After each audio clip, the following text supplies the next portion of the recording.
Distance equal to হয় যে আমাদের স্পিড ইনটু টাইম। 2 নম্বর ফর্মুলা হয় যে স্পিড ইনটু বার করি তো ডিসটেন্স বাই টাইম। আর আমাদের 3 নম্বর আমরা টাইম বার করি তাহলে আমাদের হয়ে যাবে ডিসটেন্স বাই স্পিড।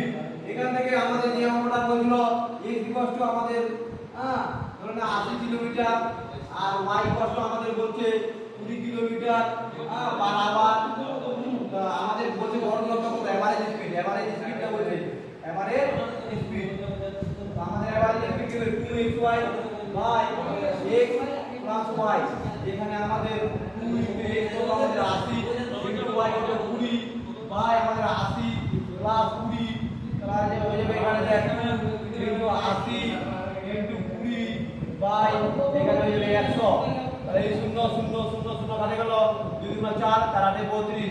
তার মানে হলো আমাদের টোটালে 32 কিমি পার আওয়ার। আর স্পিডটা পার আওয়ার। এই যে হচ্ছে ব্যাপার, বুঝতে পারছিস? এই হলো